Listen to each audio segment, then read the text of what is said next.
What's up, guys? How we doing today? Welcome to this week's show. We have a very special show this week. We have Shadi Bazzi. Is that how you say your name? Bazzi. Bazzi. Shadi Bazzi. Shadi Bazzi. Shadi Bazzi is on the show this week. Shadi is actually somewhat of a legend in this industry. This guy did real estate for years and then got into coaching. I don't know, man. Maybe even before I was born. I don't know. We'll have to see. Do I look that old, man? Come on, man. I take my vitamins every single day. I try to keep on looking young. Yeah. The point is this guy's been at it for a long time. Really knows what he's talking about. You say 3,000 or 3,500 one-on-one coaching calls? No, Ricky. I've actually been on over 25,000 one-on-one coaching calls. 25,000 one-on-one coaching calls. So this guy's seen every single scenario there is, from the standpoint of actually being a real estate agent to actually being a coach. 25,000 one-on-one coaching calls, guys. So if you don't think this guy has experience in this arena, you're absolutely wrong. There's no way you can make 25,000 coaching calls and not know what you're talking about. So without further ado, man, just maybe introduce yourself and give me a little background. Got it. The name is Shadi Bazzi. I grew up in Detroit, Michigan, actually a suburb of Detroit, city named Dearborn, where Henry Ford is from.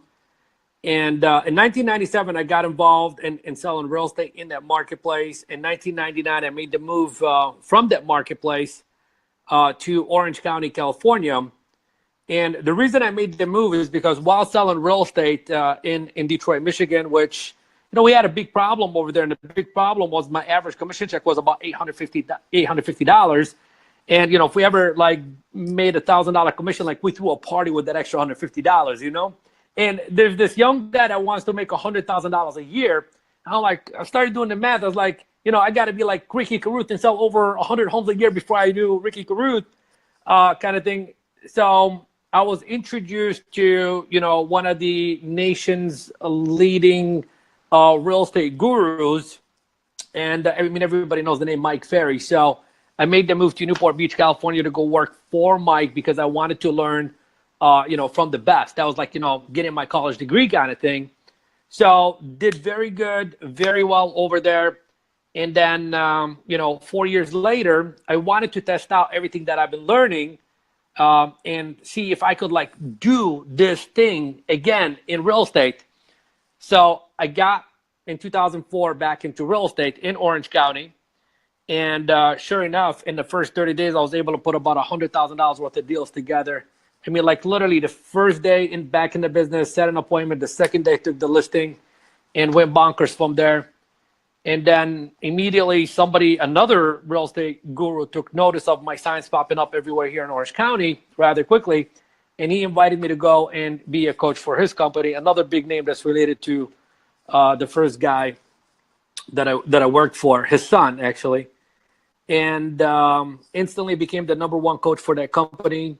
Never had less than 100 one-on-one coaching clients at any given time. Created several products underneath their umbrella.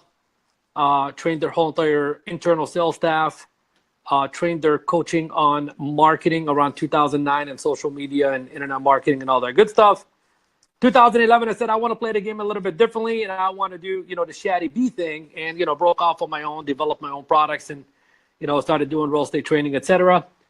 In the process, like I said earlier, been on over 25,000 one-on-one coaching calls. So, I mean, I could go on and on and on, but I think that gives you a good enough feel for the world I came from. So when you left Michigan and went to Orange County to work with Mike, was it to do coaching or to do real estate? No, I went there to work for him to sell cassette tapes. Okay. So I became like a sales representative inside the company, you know, selling you his. Back then we had cassette tapes, you know, selling you his audio programs. But that's where I learned the art and science of really connecting with people immediately, of taking someone I've never met before who may not even know the name Mike, and within 30, 45 minutes, sell them $10,000 worth of products. So how to create, you know, it's like, that's where I learned how to become like a master at selling. So you were in Michigan selling real estate. Yep. And then you decided to give up on that to sell cassette tapes for Mike. I would just, you know, correct the grammar a little bit. I wouldn't say I gave up. I, you know, found another vehicle to improve what I was doing so I can do it at a higher level. Because where I came from, if you made $25,000 a year, you know, you were like, you know, a big shot. You know, I wanted to make $100,000 a year. And, you know, I didn't see that. I mean, I knew eventually I can get there, but didn't want to work as hard for it in that marketplace. I wanted something better and greater for myself. So I was exposed to, you know, these real estate gurus, cassette tapes, and I listened to them. And that's when I started to expand my thinking. And I'm like, there's got to be something better, you know, for me somewhere else. I didn't graduate college. I ain't going back to school. You know, I come from a world where I delivered pizza. You know, I used to be the ice cream guy that would drive the ice cream truck, you know, down the street selling ice cream to your children. You know, I delivered newspapers, you know, worked at a gas station. You know, I did all that stuff. And I don't want to go back to that. So I said to myself, going to working with this guy, I'm going to learn everything I need to learn to become the best that I can possibly be. And that was the experience. So I got to the point to where I was earning six figures, like literally inside like the first 12 months inside that company, I was able to experience what it's like to earn six figures in a year. But then again, Ricky, I started thinking to myself, hey, what would it be like to earn six figures in a month? Because, you know, your mind, you know, you're exposed to all these top producers and these big thinkers. And I was like, what would it be like for me to earn six figures in 1 month? I want to do that. So that's what I started thinking about. And, you know, I just became obsessed with the thought. So I went to resign. And then my resignation was declined. And my resignation turned into another six-figure raise. So he gave me a six-figure raise to stay and not leave. And I called up my father. My father never made more than like $35,000 a year. I said, hey, Dad, just got another $100,000 raise. What should I do? He's like, homeboy, you stay put, man. You stay put. That's a lot of money. Don't leave that. So, you know, I listened to my dad. And that went on for about 30 days. But inside of that 30 days, Ricky, I felt like I've been bought. Like somebody just bought me. And then I was like, this guy sees something in me that I don't see in myself yet. I got to release myself from this and go experience what it is. And sure enough, in my first 30 days of selling real estate here in Orange County, put over $100,000 worth of commissions together. And that was it. So you went back to real estate. I went back to real estate, but this time when I went back to real estate, I wanted to see, like I wanted to challenge myself, and I wanted to prove to myself, and I wanted to prove to the world and the people that were watching from the outside that I had the right mindset, I had the right skill sets, I had the right disciplines. You know, I knew how to generate the leads and convert the leads, etc. And sure enough, I did. And that real estate career probably lasted for about maybe 18 months. Because then I went back to my true passion, and that is to help and train real estate agents from all over the country on how to build a very strong business. That's when you opened up your own coaching company? That's when I went back to work for for Tom. And then, you know, from Tom, you know, a couple of years into it, I broke off on my own. Gotcha. So, okay. So you were in real estate in Michigan. Yep. You went to work for a coach, under the coach. You learned everything there was to know about selling real estate through that experience. Then you decided, after you tried to resign and he gave you a raise to stay, to try real estate again and challenge yourself. Did very well, but then decided your passion was to help agents, not actually be an agent. Yep. So you went to work for a different coach for a while until you eventually started your own coaching program. Yep. Is that kind of the timeline? There you go, man. You got the timeline. So the last question was, when did you start your own coaching? 2011. On my own, 2011. I don't remember exactly when in 2011, sometime in 2011. Cool. Well, like the first thing is for everybody watching, ask questions. We have this guy for about an hour at the most. So if there's anything you want to know from one of the top legendary coaches in the business, now is your time to ask him anything you want to ask him. That's the first thing I want to tell you guys. Secondly is, this is an amazing story if you think about it, because of the experience. I mean, what was the average sales price in Michigan when you're making $850 commission? That's like 30,000, huh? Sales price. Yeah. So this was in the year of. This was like in the late 90, 97, 98, 99. Really? Yeah. Wow. Okay.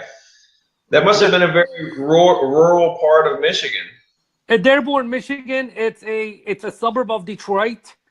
You know, and you know, we lived on the border of Detroit, so I sold a lot of homes in Detroit. I mean, I remember one time selling a house for $10,000. So I don't even remember what my commission check was on that. But I was like, it definitely wasn't worth it. Right. Well, You know? I guess my biggest question is for everybody watching is from you, with everything you've been through, what would be your like best advice for an agent that just got their license? The best advice I can give to someone that just got their license? Yep.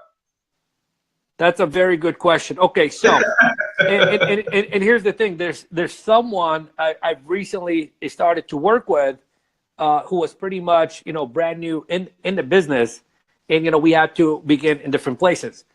So, you know, and then, you know, being the analytical person that I am, it's like, do you want me to work with you on how to generate the business side to begin with, how to build up the business, how to get the mindset, the systems together? I'll just put it this way. I say, as a brand new agent, the first thing that you got to do is you got to go out there and generate your first deal as fast as you possibly can. Because you got to get a little taste for why you got in this business to begin with. Because Ricky, there's a lot of people that get into real estate, and then what do they start doing? They start going to this board meeting, and they start going to that meeting, and then somebody tells them you need to get the signs, and you need to get this, and you need to get that, and then next thing you know, they're 90, 120 days into the business, and they haven't done a deal, and then they get discouraged, and what happens? They think that that's the norm. That's not the norm. So now the question is, how do you get that first transaction as fast as you possibly can? You got to go out and get it in one of two ways, okay? Number one, you got to tap into your database. And everybody's like, I ain't got a database. I'm like, you got a freaking damn phone with a bunch of numbers in it. That's your database. How many of these people know that you're in real estate? Call up every single person, have a casual conversation with them. Don't beat them up on anything. And if there's a connection, see if you can, you know, if they have a need, you know, for real estate or a question about real estate, and then maybe they can lead you to your next transaction. And the next thing that I tell you to do is, you gotta do open houses in the beginning. Like them or don't like them. It doesn't matter how you feel about them. We gotta get the first transaction. You do an open house, you show up, you know, you do your part, you have intelligent conversations, a buyer's gonna come in, and that could be your buyer. But let's add a third thing for what happens during the weekdays when you're going through your 50 numbers in your phone and you're out of numbers to call, and you know, you're not doing an open house every single day. Then I will do one of two things. You know, one thing that you do and you're big on is the circle dialing. And then if somebody had like enough, let's say, what's the right word? If somebody had like enough guts, then I would go after the for sale by owners and expireds. So I would dive you right into lead generation to begin with. And then we'll figure out everything else along the way as you are generating the business. That's a perfect answer. I mean, the biggest, like the breakthrough of it is just get a deal done. Yep. Like make a commission check and then keep going. Yep. Because here's what happens, you know, and I see this in a lot of agents all the time, is they're like, you know, but I don't know how to do a listing presentation. I was like, damn it, just freaking them, get the appointment. We'll figure that stuff out together.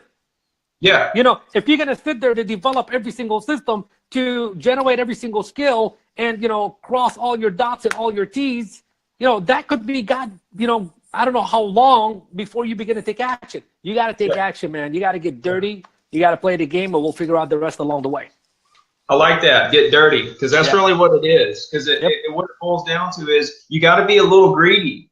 Like you have to be a little bit selfish to really, you know, you can't just be for everybody. You got to know what what actions are actually important and what's not. I think too many agents do so many things, like you're saying. They want to make sure they know the whole contract inside and out, and they got their business cards just right, their website set up, and they go to all these training for stuff that really, at the end of the day, it doesn't matter if you don't have a prospect. Yep. So we got a couple questions. Let's see. Mark says, what would you tell an agent trying to figure out the lead program? I don't really know what you mean there, Mark. Let's see. Here's another question. Go ahead. No, I was trying to read that. What would you tell an agent trying to figure out the lead program? I don't know what he means by that, but if he's, you know, yeah, I mean, if I had a, you know, lead pro, I don't know what he means by, like, maybe, I think what, you know, Mark may be trying to ask is, you know, what is the best way to generate a lead, maybe? I don't know. If that's the question, I will say that is, I mean, the best way, you know, my train of thinking is, if I wanted a seller this week, I'd pick up the phone and start making phone calls, and I don't care who you freaking call, you know? Yeah. So, but you know, but if you wanted to speak directly to sellers, then I would call, you know, every single for sale by owner in my marketplace. I'd call every expired in the marketplace. And if you don't want to talk to them, if you just picked up the phone and, you know, but Ricky, I got to tell you a crazy story about that. I once met this woman named Miriam. Okay. And I don't even remember her last name. And Miriam was kind of like, you know, almost in a homeless situation because, you know, she moved from a different state here to California, got her real estate license, etc. And she had no place to stay. And somebody like kind of let her stay in their home. And what she would do to go out there and generate business every single day is she will go out and hang out at the mall. This is like in Downey, California. Hang out at the mall, just talk to people, you know, at the Starbucks, at this, just talk to people. Yeah. And she ended up picking up like 6 deals in 6 months just doing that. Right. I mean, for somebody, it's like, it's not a lot of business. But for someone who's like almost homeless and not picking up the phone, not making phone calls, not doing anything, just hanging out, mingling, she put herself out there and she played the game of how do I get business and got business. So at the end of the day, it doesn't matter what you're going to do, just do something. It's what works for you. Like, I know some people that do the same thing, man. They go and hang out at bars all the time. And some of these guys that hang out at the bars and meet their contacts there, they do some of the biggest deals around here. Some of the big multi-million-dollar land deals and development deals. Yep. You know, it's amazing. So it all boils down to answer Mark's question, really what it boils down to is you got to do what works for you in the arena of talking to people. Like talking to primarily property owners if you can, if you had your choice. But outside of that, it's what works for you to contact the most property owners and get yourself like into these conversations with people. Yep. Martel says, what's your opinion on agents doing real estate part-time, trying to replace their day jobs? Have you seen much success? Martel, right? Martel, very good question. And I can kind of relate to that question, Ricky, because, you know, when I first started selling real estate in Detroit, Michigan. Everybody can relate to that. Yeah. I was delivering pizzas, bro. So it's like, you know, I'd wake up, I'd go deliver, you know, a couple of pizzas, then I'd go home and take a fresh shower and prospect for an hour or prospect in the car or whatever, trying to make ends meet, etc.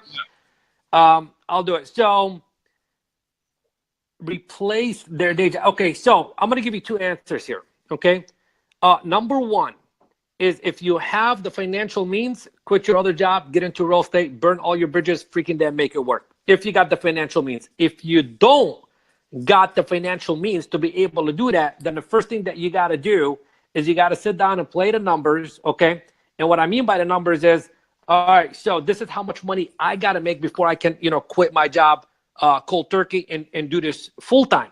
All right. So, and then break it down to, how many deals do I need to do in order for me to have that much money? And that money that you are making, you cannot touch that money back for your daily life. That's the money you're saving up to be able to break free from your other job. Because if you're going to take your real estate commissions and put them back into, you know, living your life every single day, then you're just going to extend how long it's going to take before you ever quit the other job.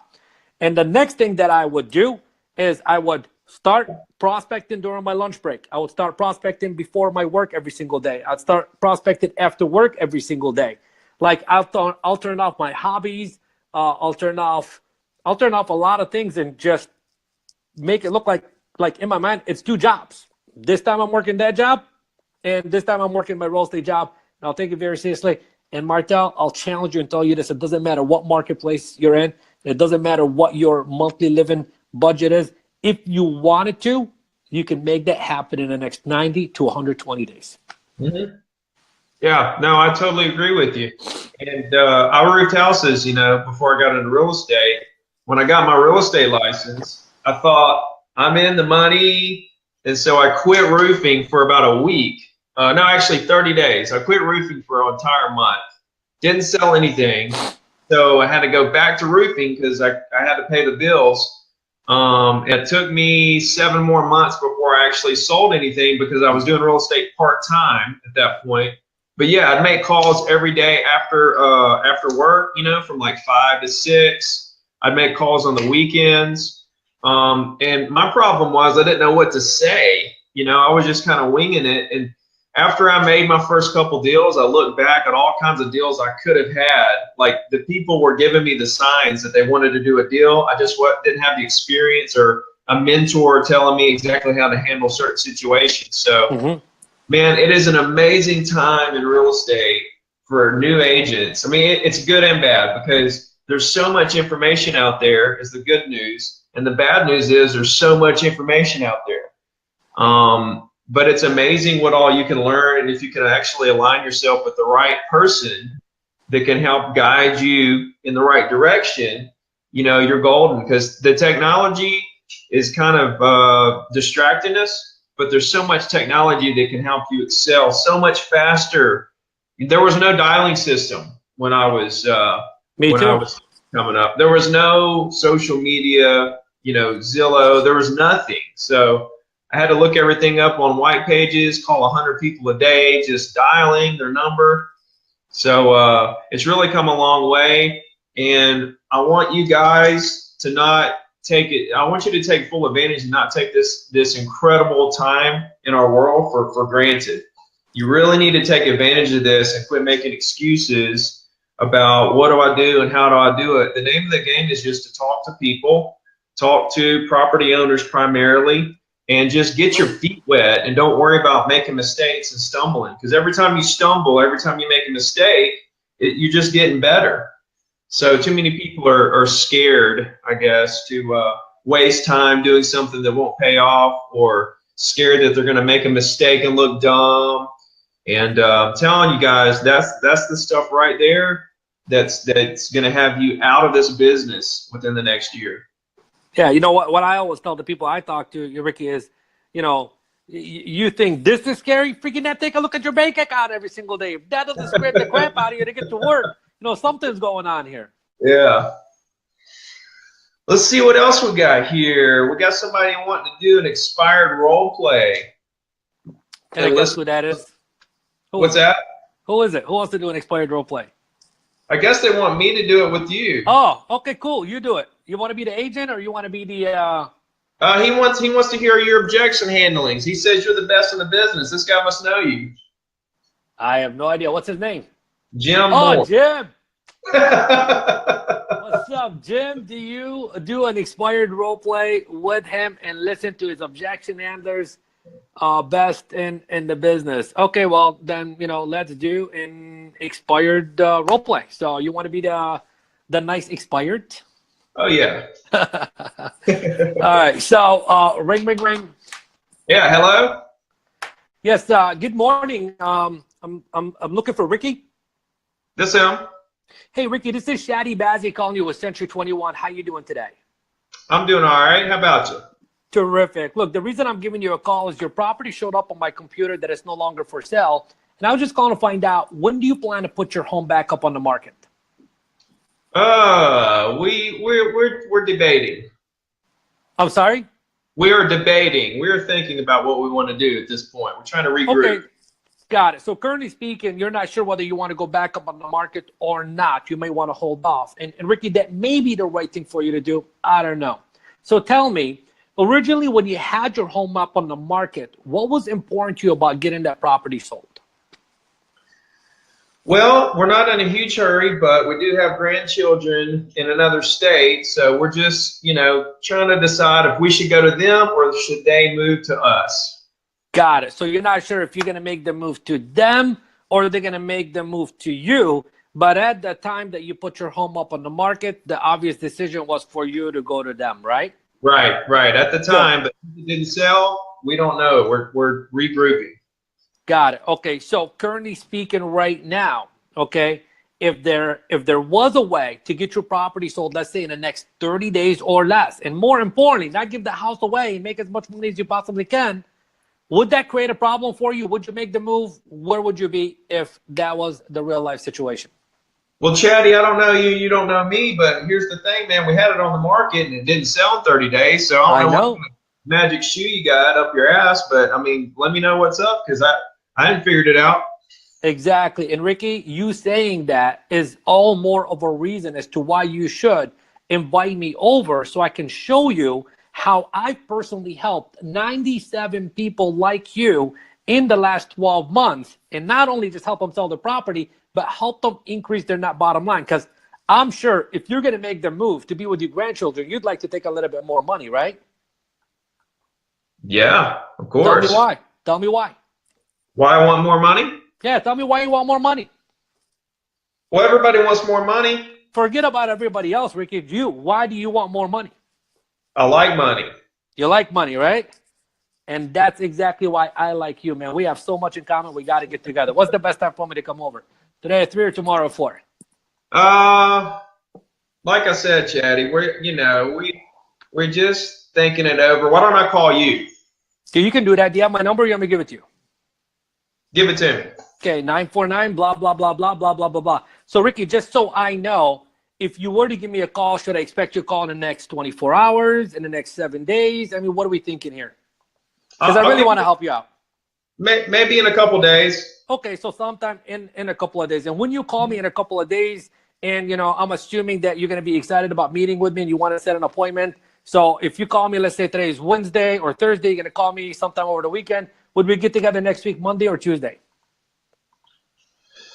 I'll give you a call, Shadi. I know you're going to give me a call because, I'm the only guy in the marketplace that can give you what you want. So when you give me a call, you're going to call me to set up an appointment. And here's the thing, Ricky. When you call me, I don't want to sit there and delay how long it's going to take for us to get together. And the reason I say that to you is because my schedule's always filling up quickly. I mean, I sold 97 homes in the last 12 months. As you can imagine, I want to at least tentatively pencil you in right now. Okay, man. Shoot. Let's do it, man. Tuesday, 2 o'clock. Perfect. Awesome. You just keep on hammering on, huh? Ricky, man, here's the thing. I mean, the worst thing that you're going to do is you're going to hang up the phone on me. That's the worst thing you're going to do. And if you're going to disrespect me and hang up the phone on me, I don't want to work with you. You've already disqualified yourself. I'm going to go on looking for the next nice person. Yeah, exactly. See, here's the thing. And the only way that you're ever going to be able to have these kind of conversations with people is to first believe in yourself. Believe in yourself. Mm-hmm. The second thing you got to do is you got to believe in your services. And you got to believe that you're really better than every other agent in the marketplace. Because if you don't believe in yourself, you don't believe in your services, you don't believe you're the best agent, guess what's going to happen the first time they're going to say no? You're going to cave in. Game over. Yeah. So when people come to work with me, Ricky, the first thing I do is I rewire their belief system. Like I psychologically get in their head, I get in their heart, and I rewire their belief system. And I'll take somebody who is afraid of people to become a people. Because we're in the business of what? We're in the people business. We're in the people business. There's good people and there's not so good people. Sometimes you got to go through the not so good people to find the good people. Oh, you have to. That's what you got to do. Yeah, our job as realtors and any salesman in any industry is to weed through the millions of possible prospects, weed through them to find the ones that will work with us. Yep. I mean, that's just the bottom line, man. Yeah, and here's what I tell my clients all the time, Ricky. I say he or she that's going to dig the most amount of dirt is going to find the most amount of gold. That's it. I mean, the bottom line, you got to go through the trenches. Yep. Let's see what we got, man. That was really good, by the way. I enjoyed that. Thanks, brother. Thanks, brother. Hope you liked it, Jim. Let's see. I tried to give him some real objections there for you, Jim. See what he could come up with. You know, I mean, I teach people how to handle objections, so it's easy. So there's no more questions on the board right this second. So if you guys have any questions, this guy is the master of objection handling for sale by owners, expireds, circle prospecting, buyers, internet leads. You know, whatever kind of lead that you could possibly have, this guy has seen it all. So do not be scared to ask a question right now, because once he's gone, we don't know when he'll be back on the show. We will have him back sometime in the Anytime. future. I love your group, Ricky. I love the people. You know, I see them all engaging with you. I see them asking you questions. I see you in there, like, unlike many other people in there. And like, you know, you're not asking these people for money or anything like that. Like, you're letting them see you being out there and doing it. And that's the kind of people we like to hang out with. So, you know, anytime somebody's got a question, needs help, even if they just tag me inside the group, I'll go ahead and, you know, help out pitch free, got nothing for sale, just contributing and giving back to the industry that we love so much. Absolutely, man. Like, it's just who I am, you know, like I absolutely feel like, you know, giving and showing and proving and the proof's in the pudding, cream comes to the top. Like, the people that try to take, they just don't make it. I mean, you see it all the time. They come and go. So I'm going to be here a while. I just started coaching, but I absolutely love it. And I'm going to be here a while. I love people. That's why I got in real estate. I love helping people buy and sell. I get a thrill. I kind of get, you know, I get excited. I still get excited every single deal that I do. I'm fixing to cross 100. I'm over 110 deals for the year. Wow, and good job, man. Still get excited every single deal. And it might be part of the reason why I don't have a team, because I just love to do the deals. I love to show the property. I love to go on the listing appointments. I just love doing it. So, all right, we got some questions. Let's see. This guy says, Joe, he says, I own a business that provides aerial video photography services and have recently worked with a few real estate agencies. I want to do more. What's the best way to get in the door and explain the benefits of our services? How important do you think video is? It's a pretty good question. Yeah, video is definitely the way to go, man. I mean, we live in a video world right now, so video is not going to go away or anything like that. You know, John is his name, right? Joe. Oh, Joe. Okay, Joe, what I would do if I were you is what I would do is I would identify somehow, some way, who are the top listing agents in the marketplace, periodly. Who are those top listing agents? Okay. And then what I would do, I mean, I'm not an advocate of like giving business away for free. But all I know is, like, for example, if you got somebody like a Ricky on your side who's taking, you know, 70, 80, 90, 100 listings a year, and he's going to use you exclusively, I mean, that's a very good business for that kind of business. But now, guess who Ricky hangs out with? He hangs out with other top producers. And guess who? People are going to be like, man, who's doing your videos? And then Ricky's going to be like, top secret, right? No, Ricky's a man of contribution. He's going to say, Joe's doing them. So rather than building my business, Joe, trying to find 100 people who are going to do one video shoot with me a year to do 100. I don't know what your numbers are. You can work out your numbers. I will try to find 2 or 3 people who are going to use me exclusively, and I'm going to work with them exclusively and just do all their video shoots, etc. You might have a follow-up question based on, you know, your area of expertise or your numbers that I don't understand because I'm not in the same business as you are, but that's the way that I would do it. I'll give you an example. You know, when I first started, you know, getting back into the coaching industry, what I did is I said to myself, who is one person that I need to develop a relationship with that can lead me to a 50 to 100 either core sales and or coaching clients in the next 12 months? And I've identified 2 people, and those 2 people funded my whole entire business to begin with. So rather than find too many, just found the key people, align myself with them, and the rest is history. That's a pretty good answer. I would actually maybe do exactly that. But to add to what Shadi said, I would probably do some really amazing videos that I would have in a portfolio on YouTube or wherever. And I would actually email every single agent in the area. I would have a nice email that wasn't, it needs to be a professional email, because sometimes you see emails that are just ugly. They don't catch your eye. People open them, they just throw them right away. You see them all the time. My reports that go out to my clients are super attractive. That's why I do the business I do, because of my reports. I'm really good at the email marketing. And so you got to, I would say, send like a monthly email to all the agents, and then do what Shadi says. I would pick out the top 5 agents or so and try to have a lunch with them, right? And I would try to close a deal on one of those agents. And if I didn't close a deal on one of those agents, I would pick out the next 5 top agents, and I would go have lunch with those guys. And I would try to develop relationships with all these people, and just go full steam ahead. It's just like real estate. You just got to create relationships, do good work, treat people right, so they come back to you. Right. I'm going to give him one more tip, Ricky. If he doesn't want to go the route that we've already talked about so far, there's one more thing. Figure out a way to get into the MLS, get your real estate license, or find someone who's got the real estate license. Every single day, download the hot sheet for all the new listings, and then contact every single listing agent, congratulate them on getting their listing, and then give them like a coupon to use your services for the photography, drone, etc. Genius.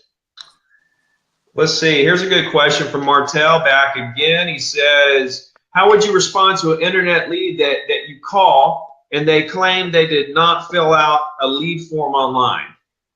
Yeah, you know what? That's a very common one, because sometimes what happens is the wife will go online and fill it out in the husband's name, and vice versa kind of thing.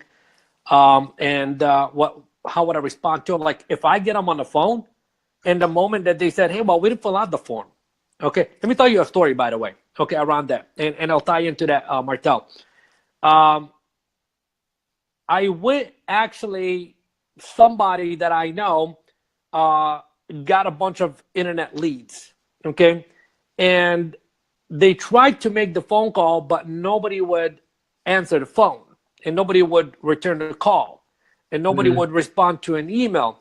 And I was like, well, guess what? That internet lead is probably somebody else's internet lead at the same time too, and that somebody else may not go knock on their door. Let's go knock on the door. And we went and knocked on the door. And that person was like, well, hey, we never filled it out. We never filled, like the guy had no clue who filled out the entire form, etc. Okay. So what we did is we treated that person as just a regular person. I'm not going to say, well, no, you filled it out, because then guess what happens? Battle, you're instantly out of rapport. And we got to speaking to him, and he's like, well, you know what? We were kind of like talking about, so basically, long story short, the spouse is the one that filled out the form. The person we were in contact with had absolutely no idea. So Martel, what I will tell you to do is, when they tell you we didn't fill out the form, just say, perfectly, I apologize. Somehow I got your information as someone that filled out the form, but if that's not the case, I apologize. But since I got you on the line right now, do you have any real estate questions or needs at this time? Yeah. I would just go that route. What are you going to tell the guy? You're lying? Yeah. No, I mean, it goes back to like my phone scripts and stuff. Like for circle prospecting, it's just like, this is what happened. What can I do for you? Is there anything I can help you with? And if not, maybe something in the future. Let's stay in touch. Yeah. And if not that, have a good day. All you can do is all you can do, Martel. You can't like wave a magic wand and magically make every lead convert and everybody like you and everything like that. You just have to be you, be yourself, and let your personality draw people in. Quit trying so hard, I would say. Just be you, relax, work hard. Know that your work is going to produce the results that you want over the long term, and just be yourself. Yep. This is a great question. I want to hear your answer on this. This guy's a really good agent too. I know this guy. You know this guy? I know this guy. He says, start a team or stay solo. What would you do? Okay. You know, sometimes you wish you didn't know the person because, you know, you know, it kind of like, you know, influences your response. Right. But he's a great guy. He's a great guy. Yeah. So basically, see, Matt, here's the way I'm going to respond. And I'm going to respond by saying this, bro. It depends on what you want to do in the business. And I know you've already been in the business, okay? If you are someone who basically already has the right mindset and, you know, you have the financial means and you have the right skill set and you have what it takes to, you know, really take things to the next level, at least I would begin with an assistant and a buyer's agent wanting to become a top listing agent. That's what I would begin. I would begin like on day one with that because I have the mindset to go in and conquer. But most people don't have the mindset to go in and conquer. Like, for example, my first day back in real estate, I had a buyer's agent. The first day back in the business, I had a buyer's agent. Okay, because I knew I was going to need one within a week because I was there to get dirty and work and make things happen. Now, most people aren't equipped with that kind of DNA. Most people don't have that level of confidence and, you know, commitment level, etc. And then those are the kind of people that I would say begin solo. Build your way up. Because in essence, one thing you need as a team leader is leadership skills. And most people ain't got leadership skills. So in order for you to lead, you got to lead from experience. You know, you can't teach somebody how to call into their database if you ain't never ever called into your database. You can't teach somebody how to do an open house if you ain't never ever done an open house. You can't tell somebody to pick up the phone if you're not willing to pick up the phone. And yeah, so look, I would start solo, you know, just answering for Matt. I would go solo. I'll build my way up to the point where I gotta, like, you know, go to the next level and I gotta leverage money in people. Then I'll leverage money in people. That is a great answer. Basically, Not everybody's a Ricky, man, you know? well, let me sum it up for you. What Shadi just said. He just basically said that everybody's different and that you have to figure out what works for you. Yeah. You know, I'm a solo agent. I tried to do a team. I wasn't team leader material. I can't deal with managing the agents. I believe there's two kind of agents in the world. There's managers and there's salespeople. You have to decide what you want to be. Do you want to be a manager? Do you want to manage people? Or do you want to sell? You got to make that decision. Now, when you hire an assistant, see, I did it the chatty way. I did it solo. I didn't hire an assistant until I absolutely needed one. Like I needed one 2 or 3 months before I hired one because I want to make sure that if you hire an assistant too early, it'll actually hurt your business because you don't know what to tell them to do, number one, because you haven't done it yourself. And number two, the time you take training that person takes away from you building it. That's a crucial moment in your business that you need to build your database. And if you take time away from that to train somebody to do something you don't even know what to train her, that's just a disaster. So really take your time, really be strategic, decide if you want to be a manager or a salesman, you know, and the bottom line is everybody's different. Yeah, and I think Matt is an excellent salesperson. I really think Matt can, you know, push the envelope a little bit more and you know, do a little bit more production, and he can be a little bit tougher on the people that he brings on board. And I think he's a person that can definitely. I think he's a person that should be doing over 100 deals a year right now if he's not already doing that. Awesome. All right, this lady, Kimberly, wants us to do some for sale by owner role play. Oh, come on, Kimberly. All right. Basically, the bottom line is I love for sale by owners. I mean, look, I'll tell you on for sale by owners what the deal is. The expireds are a little more difficult because they had it on the market. They want to try to play it off. For sale by owners want to sell. They'll basically let anybody come see their property. To set the appointment for sale by owner is like taking candy from a baby. They want you, you know, you're going to set 8 or 9 out of 10 appointments with for sale by owners. Unless a for sale by owner is just absolutely rude and doesn't want any agents involved whatsoever, and they're going to shut you down the second you call them, then that's fine. But 8 to 9 out of 10 for sale by owners, you don't even have to explain anything. You can just say, hey, your house is for sale. When can I come see it? And they're gonna set an appointment. Yeah, there's more than one way to work the for sale by owners. And Ricky, going back to when I got back into business, I told you that on the first day, I set a listing appointment. The next day I took that listing. That was a for sale by owner listing. And the thing is that for sale by owner that I called on Monday and listed on Tuesday, that Monday was his first day on the market. Same thing. And so look, Kimberly, here's what I'm going to say to you. Okay. When you calling on for sale by owner, okay, what you got to do is you got to make yourself stand apart from all the other agents who are calling on the for sale by owners. What you want to do is you want to call these people with value, from a space of contribution. So a lot of people that are calling for sale by owners, they're trying to make the for sale by owner wrong by telling them, look, you can't do this on your own. Your liability for legal this and legal that and theft this and fraud and, investors are coming to take advantage of you. And, you can't do this on your own. You're overpriced. You don't know how to market that. When you come from that place, in essence, without you even knowing what you're doing, is you're making them wrong. And they're going to try to defend their place. So what you want to do, and I got a guy I'm coaching right now, his name is Tariq, and Tariq, in the first 30 days, he converted 6 for sale by owners. First 30 days of prospect, he converted 6 for sale by owners. And the way that we do it is very simple. And all we do is we call the for sale by owners, and you begin by, let's do a role play, Ricky. Ring, ring, ring. Hello. Hi, I'm looking for Ricky. Well, I wouldn't know your name. Ring, ring, ring. Yep, hello. Yes, hi. I'm calling about the home over on 123 Banana Street, advertised on Craigslist. Is this the owner? This is the owner. Excellent. My name is Shadi. What's your name, sir? This is Ricky. Ricky, and your home still for sale? Yes, sir. Terrific. Just so you know, I sell real estate for this company. And the reason for my call today is I just wanted to see if there's anything that I can assist you with the process of getting your property sold for top dollar. Not much right this second, Shadi. We've had a couple showings lately. We're talking we got a couple hot prospects, so we're just trying to, make it happen. Very good. Are you at least cooperating with real estate agents, Ricky?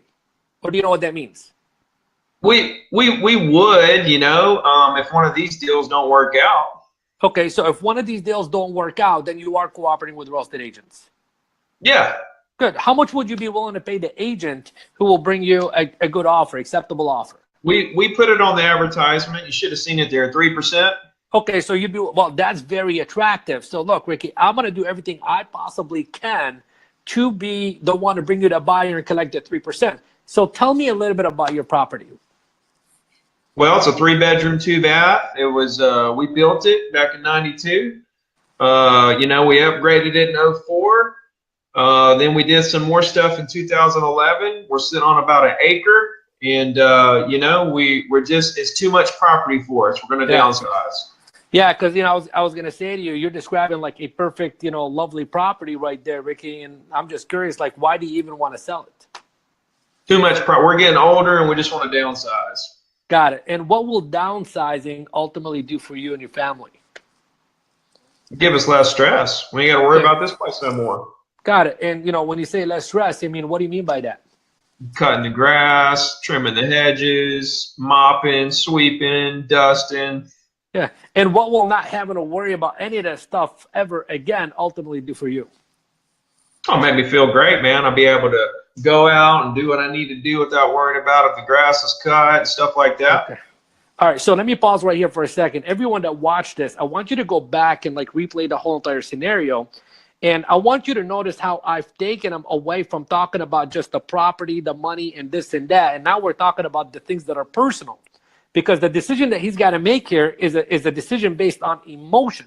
So unless I can tap into his emotion, I can't differentiate myself from any other agent, etc. So now, after he just described the good, the bad, and the ugly, all I'm going to say is this, Ricky, if there was a way for me to sell your home in the next 30 to 45 days maximum, and more importantly, make you the kind of money you want to make on this property, would that create a problem for you? Just give me a yes or a no, Ricky. No. That's exactly why you owe it to yourself to invite me over so I can show you exactly how I can do that for you, Ricky. Should I come by this evening at 3 o'clock, or would tomorrow at 4 be better for you? Today be good.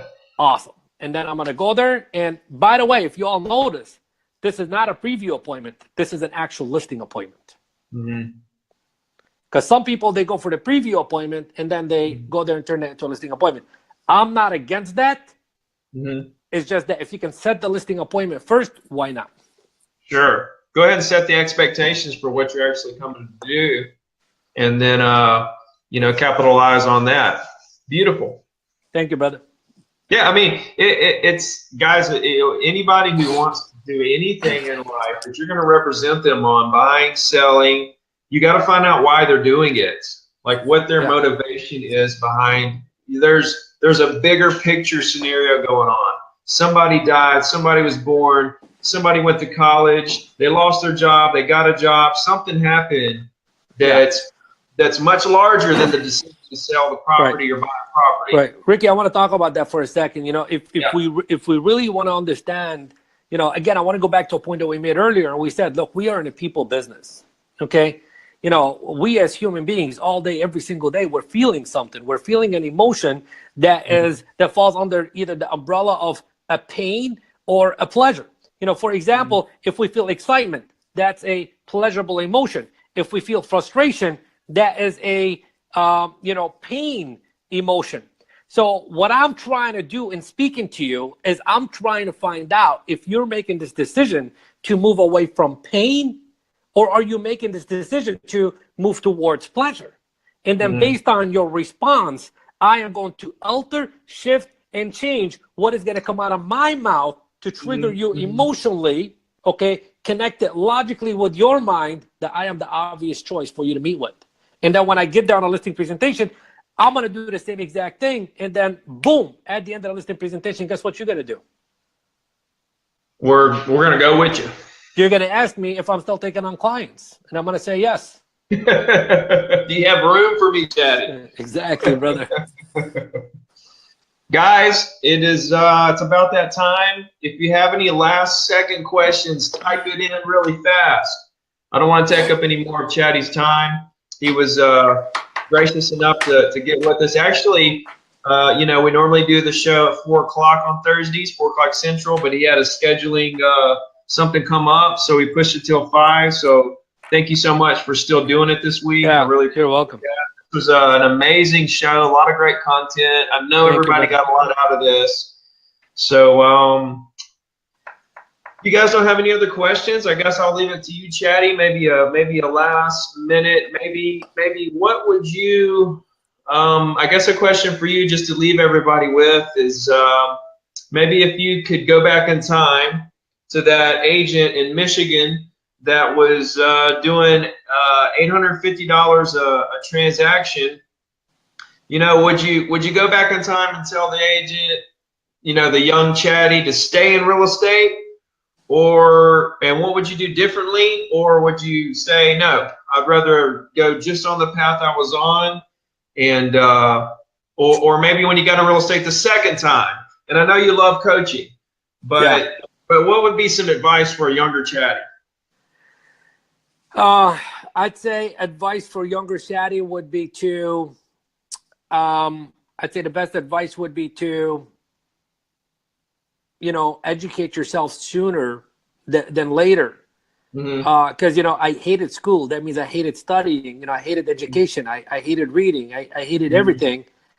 But, you know, nowadays, you know, fast forward to, you know, many millions later, everything I got is as a result of the education. Okay.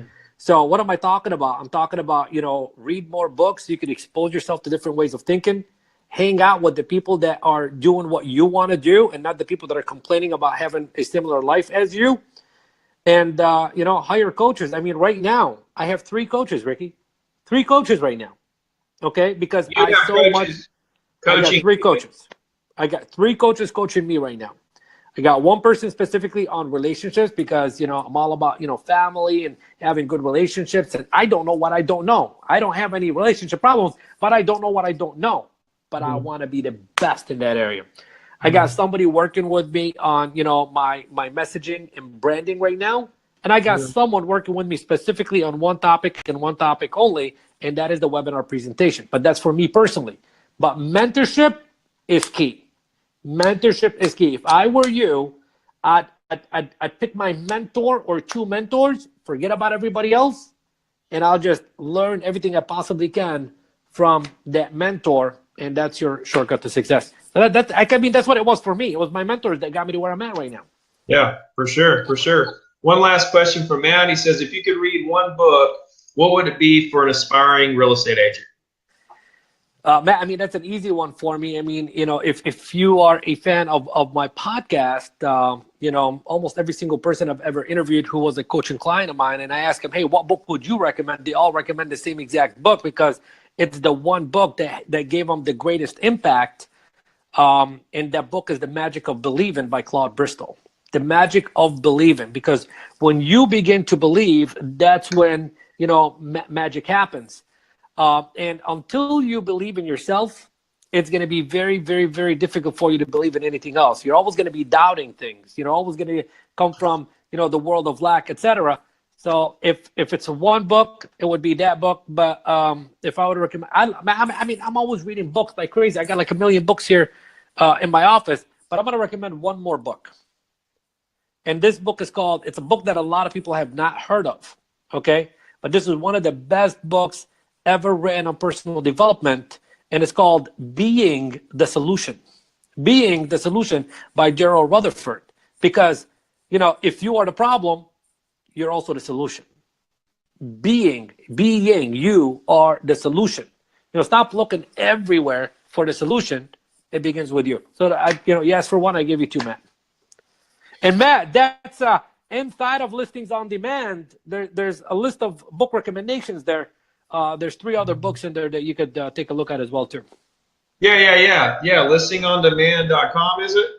Listingsondemand.com, yes. Listingsondemand.com is where you can find Shadi and all his coaching programs, guys. No, so that's one specific program. But if they wanted to find program. Yeah, if they wanted to find everything, you can just go to shadibazzi.com, and then from there, you know, we got a podcast, YouTube, etc. I mean, we're everywhere.